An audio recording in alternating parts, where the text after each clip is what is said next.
Assalamualaikum warahmatullahi wabarakatuh. Selamat pagi semuanya, teman-teman. Hari ini kita akan membahas tentang digital market research, khususnya untuk mata kuliah digital marketing strategik ya.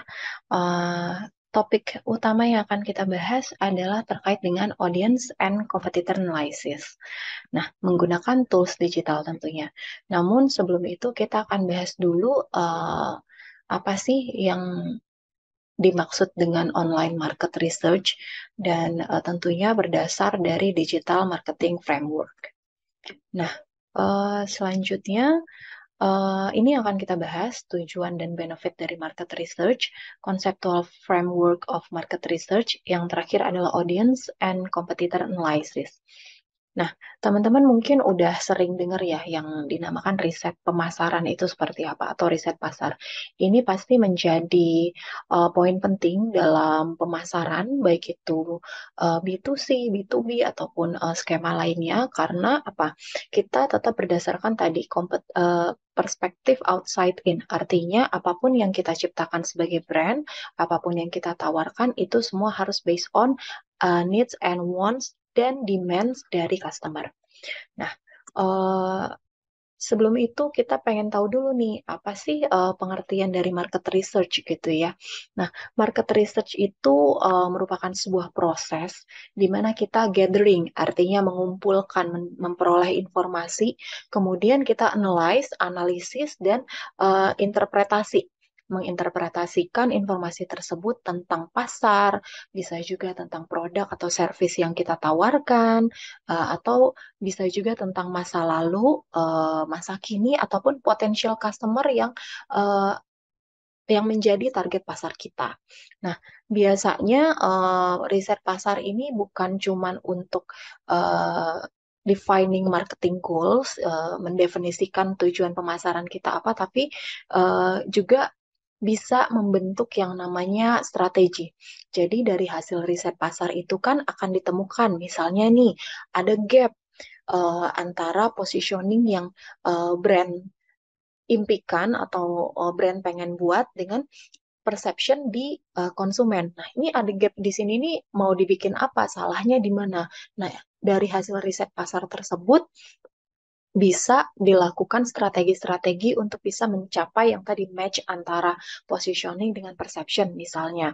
Atau ternyata ada indikasi nih, indikasi misalnya turun penjualan atau apa namanya trafficnya nggak tinggi lagi, penjualan sih biasanya yang paling sering. Atau fitur-fitur produknya atau banyak komen negatif. Nah, itu kan indikasi-indikasi perlu dilakukan riset.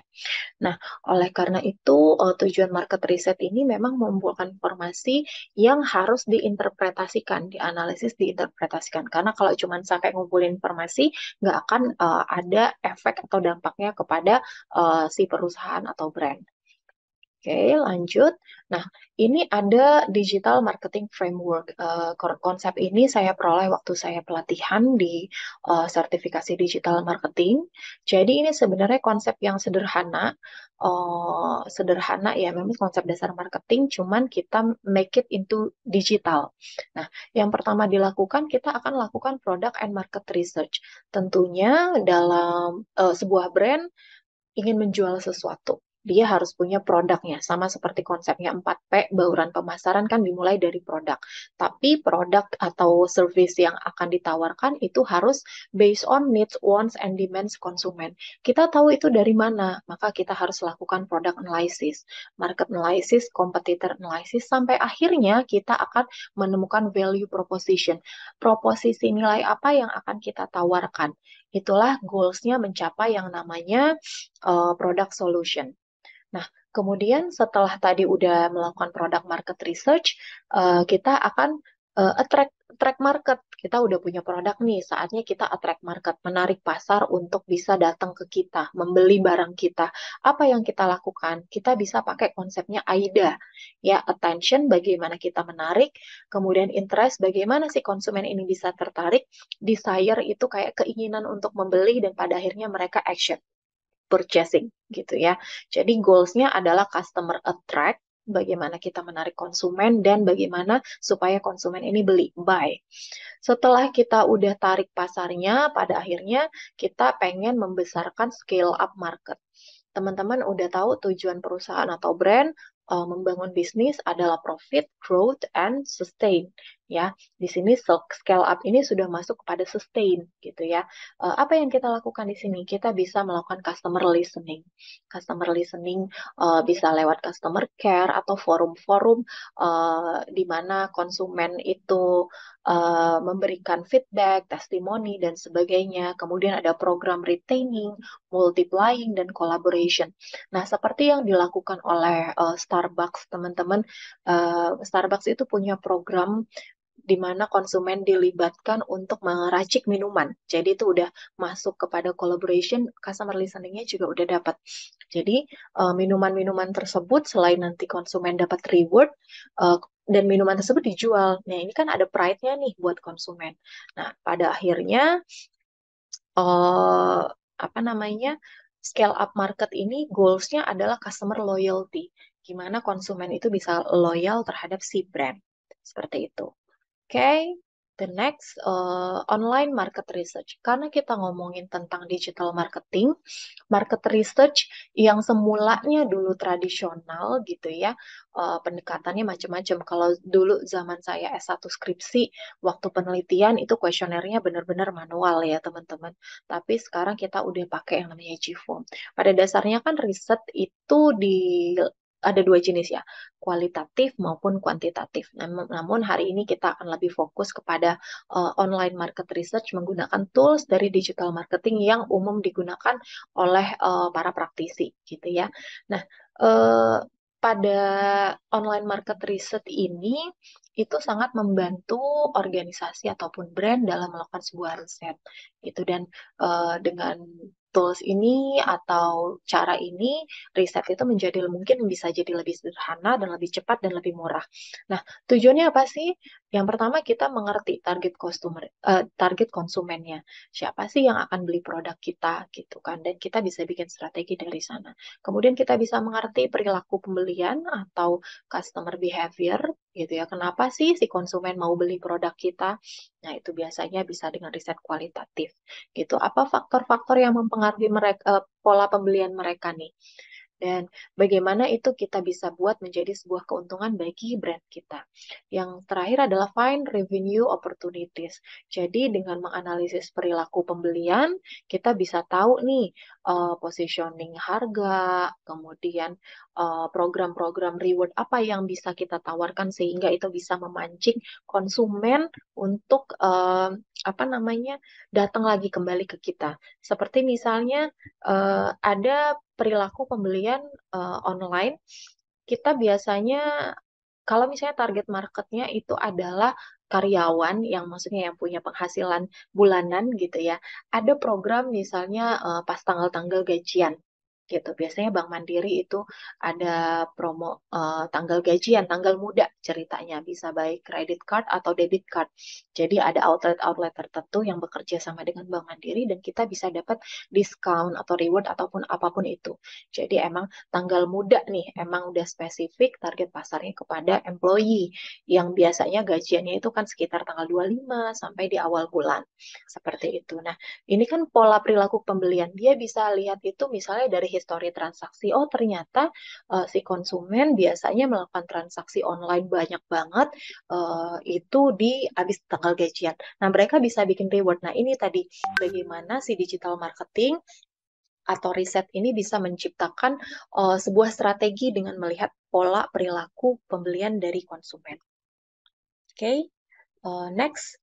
Nah, dari buku atau teori yang kita pelajari di buku Charles Ward tahun 2018, kita bisa lihat bagaimana peran dari internet dalam buying cycle atau consumer decision making process. Teman-teman mungkin udah sempat pelajarin ya bahwa proses keputusan pembelian pada konsumen itu melalui beberapa tahap, mulai dari problem recognition sampai akhirnya ke post purchase. Di sini kita bisa lihat bahwa ada peran internet di dalamnya.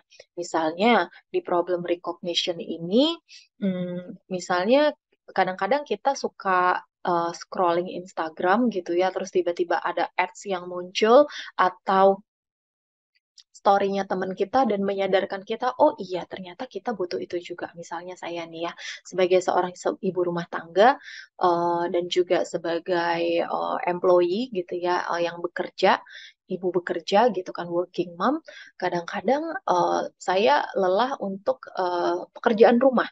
Misalnya pulang kerja dari kampus udah capek, tapi masih harus beresin rumah. Nah, terus saya ngelihat story teman saya atau lihat ads tentang robot vakum. Oh iya, sepertinya saya butuh sesuatu yang bisa membantu saya mengerjakan pekerjaan rumah. Seperti itu ya. Kemudian kita cari information search. Kalau dulu mungkin kita nanya-nanya atau datang ke toko, tapi dengan bantuan internet sekarang, information search bisa dilakukan dengan mudah melalui kanal-kanal website, social media, platform video seperti YouTube, reviewer, forum, online kaskus, review female daily dan sebagainya. Nah, dari sana saya udah dapat beberapa apa namanya brand-brand yang menyediakan sampai pada akhirnya di evaluation of alternative. Di sini saya biasanya akan nyari review nih, misalnya udah ada brand-brand yang mendekati dengan kebutuhan saya. Kebutuhan di sini selain tadi kebutuhan tapi juga ada daya beli. Nah, ini yang harus dipasangkan. Kira-kira yang mana yang match? Nah, dari sini kita akan pros and cons, analisis atas evaluasi. Kemudian setelah itu saya akan putuskan yang paling memberikan value, yang paling memberikan keuntungan buat saya, yang paling pas buat saya adalah brand X, katakanlah seperti itu. Setelah saya beli di purchase decision, nanti ada yang namanya post purchase behavior. Ini macam-macam teman-teman.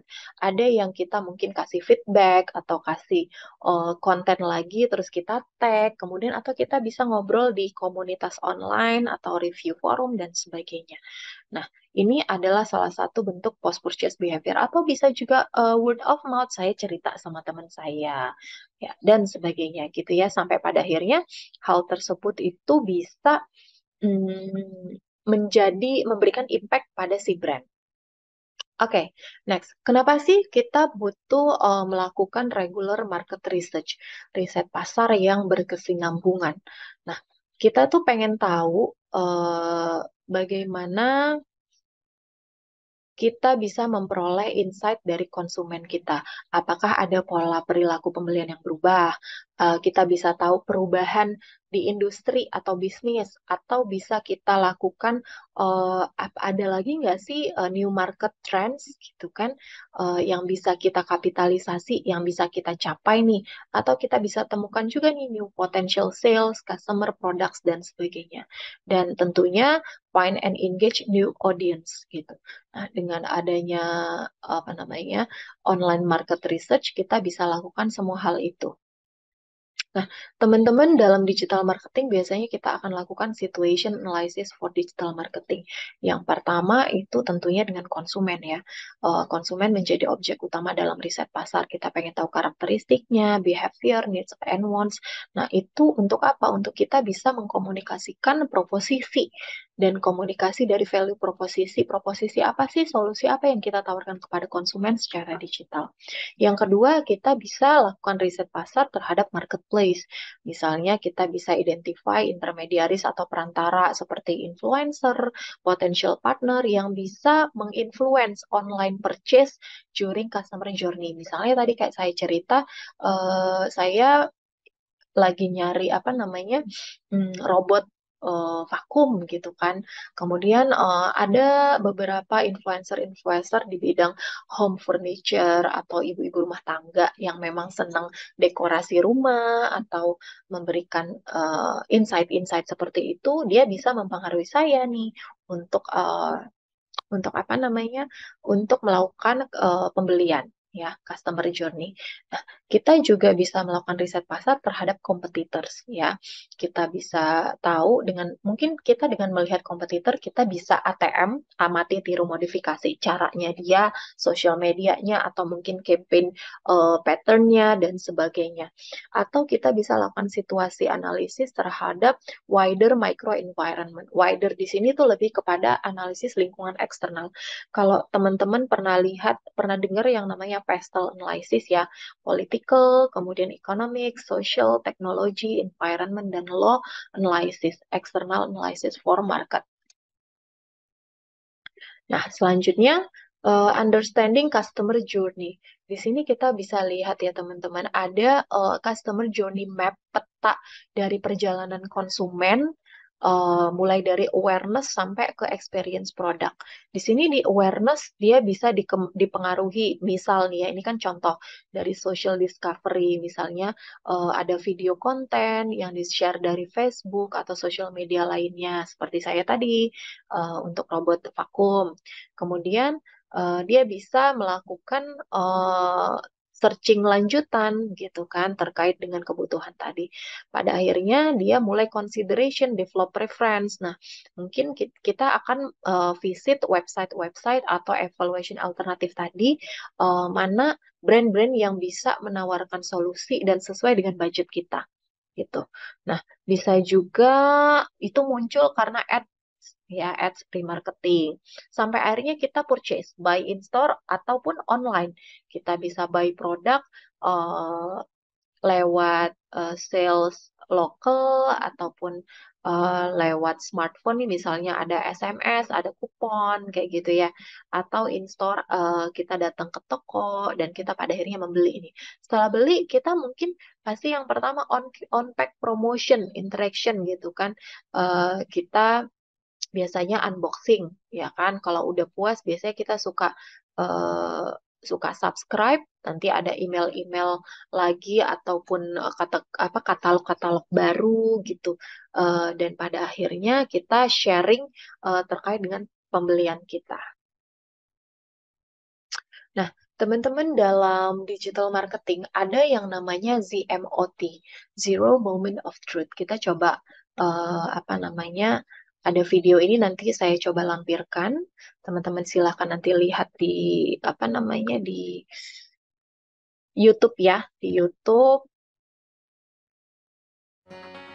Buying behavior has changed. In almost every category, consumers have many more choices than they've ever had before. We used to have a website and felt like we were present. Now it's so important to create platforms where you can engage your consumers and exchange information. In today's marketplace, you have to be out there on the internet. You have to be out there in the social media. Our job, if we're going to get closer to our customers, is to be there when they're looking for things about our company. The process of meeting those shopper needs begins at the zero moment of truth. Have you been in a store and seen a buyer with a smartphone taking a picture of a product to learn more about that product, to read a rating or a review while standing in the aisle? These are all zero moments of truth. That consumers going in every day and typing into browsers, they're actually actively sharing with you. As we've connected people at the zero moment of truth, we are seeing people sign up and want to know more and be part of movements and communities. It applies in a consumer and in a business-to-business context. If we hadn't embraced ZMOT, we would not exist today as a business. Zero moment of truth defines not only what the shopper is doing, but the future of marketing. Ask yourself, who on my team has as his or her primary job helping us win the zero moment of truth?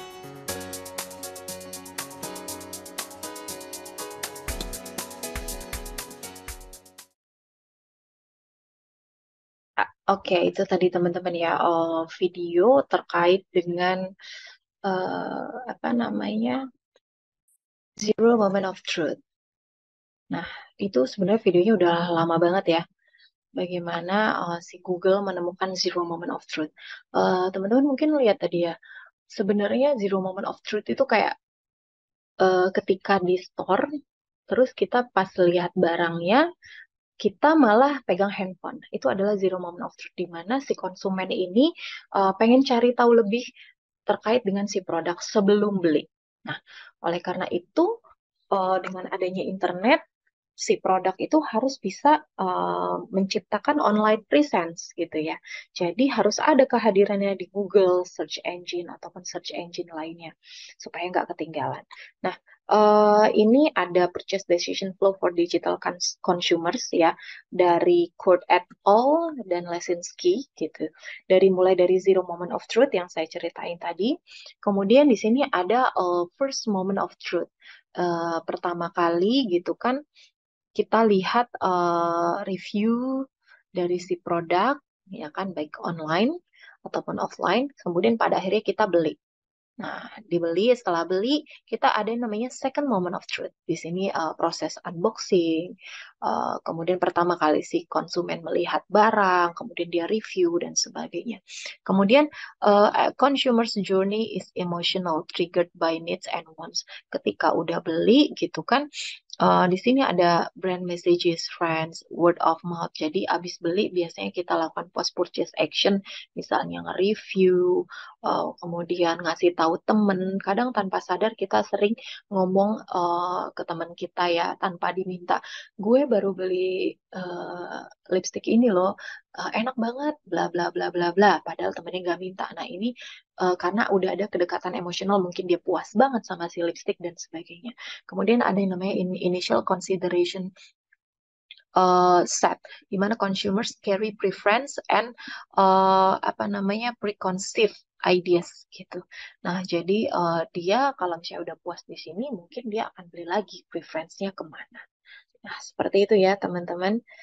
Nah, next di chapter ini kita akan ngomongin tentang audience and competitor analysis using tools yang biasa digunakan di digital marketing ya. Biasanya kita bisa pakai Google's Insight Tools, Google Trends, Keyword Planner, atau bisa SimilarWeb. Ini dia free ya, atau bisa Uber Suggest. Tapi bisa free, bisa premium. Ini hanya terbatas sih. Untuk apa? Competitor analysis, keyword ideas, dan sebagainya.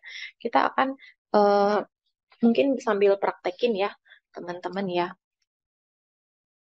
Sebentar. Saya stop share dulu supaya saya bisa share screen saya. Oke. Nah, tadi ya tools tadi bisa pakai Google, Google Search Engine di sini, bisa juga SimilarWeb, atau bisa juga Uber Suggest, Google Trends, and Facebook Insight.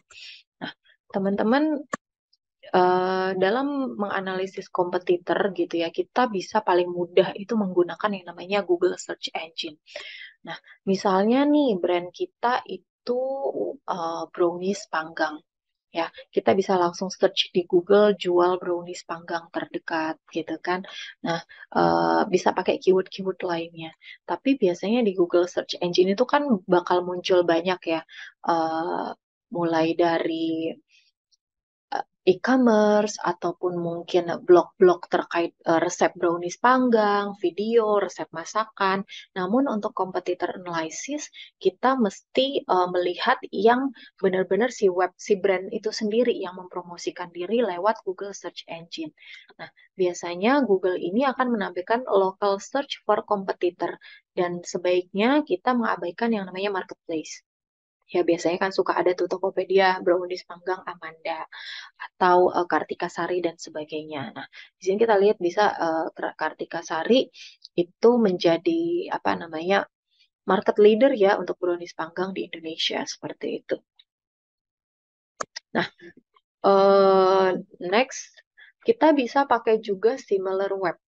Nah, SimilarWeb ini biasanya digunakan untuk mencari web kompetitor yang serupa. Namanya juga udah similar web ya. Misalnya tadi brownies panggang, kita pakai Kartika Sari tadi kan ya, competitor analysis tools untuk brand besar yang sesuai dengan kategori industri. Tapi dari similar web ini kita mungkin bisa duplicate strateginya, misalnya social media dan lain sebagainya. Misalnya nih ya, saya coba klik di sini, misalnya. Oke. Nah,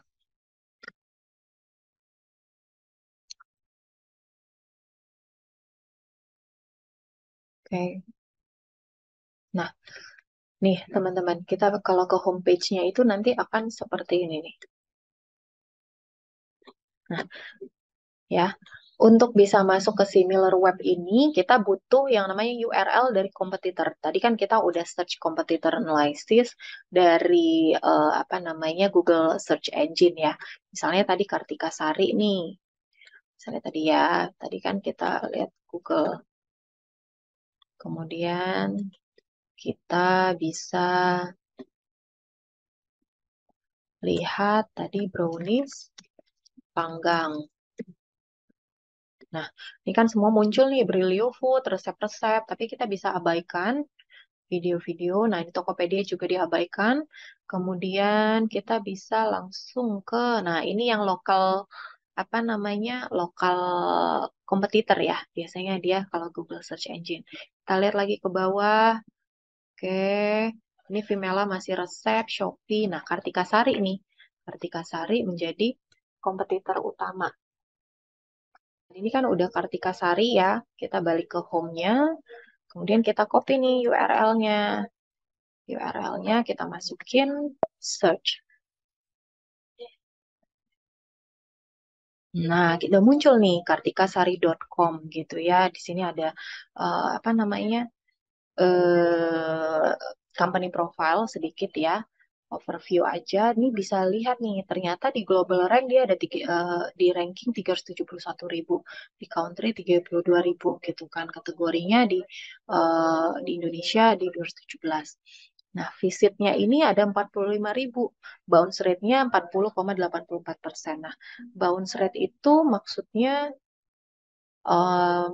adalah misalnya ketika kita pergi ke suatu web, ya kan, terus kita langsung keluar, nah itu bounce rate-nya. Sebenarnya semakin ini lebih apa namanya lebih kecil semakin baik, artinya si customer atau calon customer itu lebih lama berada di web kita. Nah, pages per visitnya mungkin kita kurang lebih 2 sampai 3 halaman nih, karena kan ini rata-rata. Dan orang atau konsumen rata-rata untuk durasi visitnya itu 2 menit 29 detik. Nah, kayak gitu. Nah, di sini kita banyak ya, teman-teman, informasi yang bisa didapat. Di sini ada rank sites, kemudian di sini ada 217, ya kan? Kemudian di sini total visitnya udah ya tadi. Kemudian bisa juga, nah, karena kalau biasanya yang bisa muncul sampai lengkap itu adalah, nah ini kan nggak muncul nih audience demografiknya, ya kan? Itu biasanya brand-brand besar. Misalnya kita balik ke IKEA tadi ya. Kalau ke IKEA berarti saya bisa dari sini.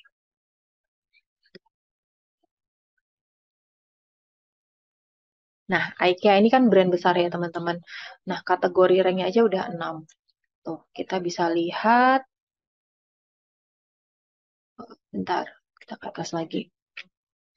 Total visitnya 2,1 M. Bounce rate-nya 60,38, page per visitnya 2 sampai 3.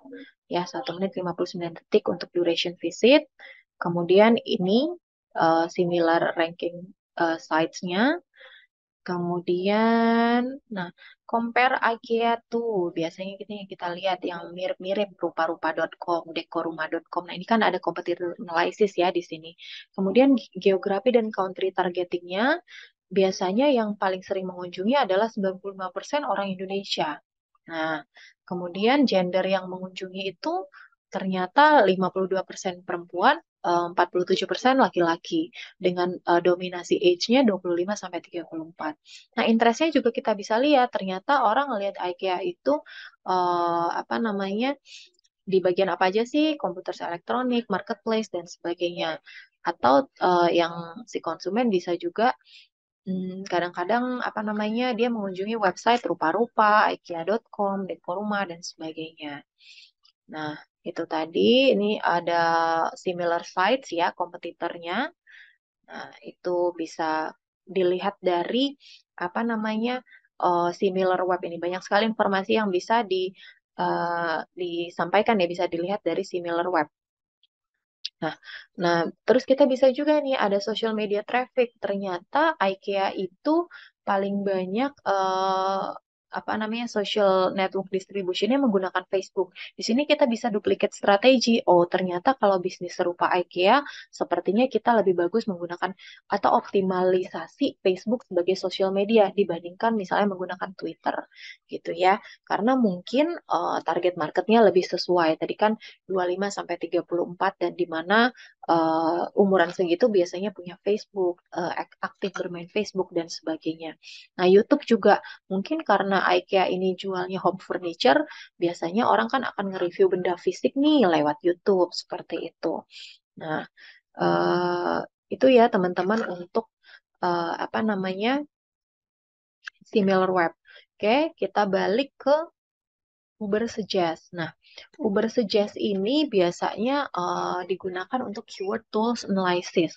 Nah, biasanya ini memang not free at all, artinya mungkin kita bisa cuman pakai beberapa kali, dan ini untuk mendapatkan keyword idea. Nah, biasanya ini melihat competitor analysis berdasarkan high performance traffic. Saya coba share apa namanya caranya ya. Di sini saya udah save. Nah, kita langsung masuk aja ke keyword by traffic ya. Nah, misalnya tadi kan saya punya usaha brownies panggang gitu ya. Nah, jadi saya langsung ketik aja di sini. Domainnya di Indonesia, nanti bisa disesuaikan ya. Search. Nah, ternyata ada 12.100 volume brownies panggang gitu ya. SEO difficulty-nya 51, cost per kliknya 6.000. Nah, di sini bisa menyajikan data seperti ini nih. Ada mobile volume-nya, kemudian dia juga bisa ngasih apa namanya, keyword-keyword ideas. Nah, ini bisa kita manfaatin untuk SEO. Terus konten-konten ideas-nya juga ada di sini, teman-teman. Ya. Kemudian kita coba ini kan Amanda gitu-gitu. Atau kita bisa jual brownies panggang. Biasanya lebih ke sana tuh. Ini udah nggak free lagi nih teman-teman. Jadi teman-teman nanti bisa cobain ya. Mungkin bisa pakai akun yang baru karena saya udah pernah pakai tools ini untuk apa namanya project saya waktu sertifikasi. Ya. Kemudian teman-teman bisa juga nanti pakai Google Trends. Untuk apa? Untuk ngecek tren atau komparasi keyword based on trend. Misalnya nanti teman-teman punya usaha sewa mobil. Kita bisa sewa mobil ternyata yang biru ini trendsnya ya. Dalam 12 bulan terakhir, kita bisa bandingkan dengan rent car. Oh, rent car ternyata lebih sedikit. Ternyata rental mobil lebih tinggi nih. Kita bisa pakai keywordnya pakai yang rental mobil, seperti itu. Nah, selanjutnya kita bisa gunakan Facebook Audience Insight. Nah, ini kita bisa lihat apa namanya, sebentar ya. Tapi ini nangkepnya atau membacanya itu dari sosial media, Facebook dan Instagram, dan membacanya dari interest audience. Nah, kalau misalnya Google itu kan Google Search Engine, dia kan tuh kita ngetik ya, kita nyari active search. Tapi kalau misalnya Facebook Audience Insight ini dia audience analysisnya itu menggunakan membaca dari interestnya. Apa yang kita follow, like. Nah, waktu kita bikin Facebook kan kita biasanya ditanya tuh interestnya di bidang apa. Sama kayak misalnya kita daftar beberapa akun sosial media lain. Misalnya waktu TikTok tuh kan suka ya, suka ada muncul interestnya di bidang apa. Nah, itu dia bisa bisa baca dari sana. Jadi ini kan karena punyanya Meta ya, bisnisnya Meta. Jadi dia langsung nge-link Facebook sama Instagram. Seperti itu ya teman-teman. Nah, tapi kekurangannya adalah ketika kita menggunakan tools ini, kita mesti punya fan page. Nah, ya jadi teman-teman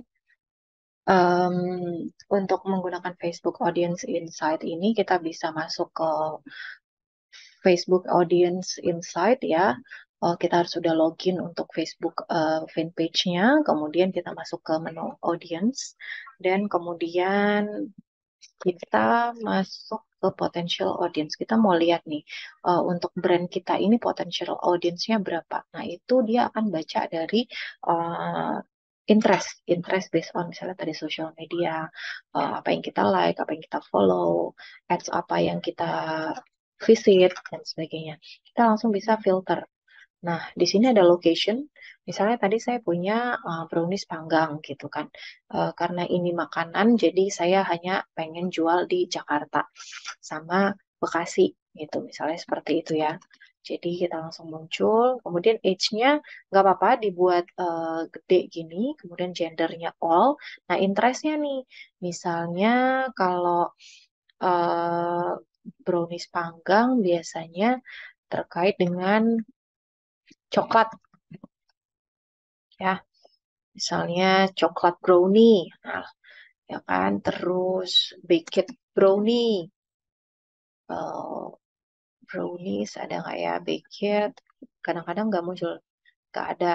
Eh, atau apa namanya lagi, misalnya brownies aja ada nggak ya, brownies, kayak adanya brownies doang. Mana deh filternya. Apalagi misalnya yang dekat-dekat sama brownies itu cemilan ada nggak sih? Cemilan soalnya ini bahasa Inggris ya, jadi harus disesuaikan. Misalnya snack, ya snack bar atau snacking yang kira-kira memang sesuai sama brand kita. Misalnya snacking kan cemil ya, biasanya orang suka nyemil. Snack, food and drink. Oke, kita lebih spesifik nih niche marketnya. Nah, kita coba kita lihat nih estimated audience-nya itu ada 9.300.000 sampai 10.900.000 nih, dengan graphic age and gender-nya woman lebih dominan. Nah, Jakarta berapa, kemudian Bekasi berapa gitu. Seperti itu ya teman-teman, kita bisa lihat audience insight-nya. Nah,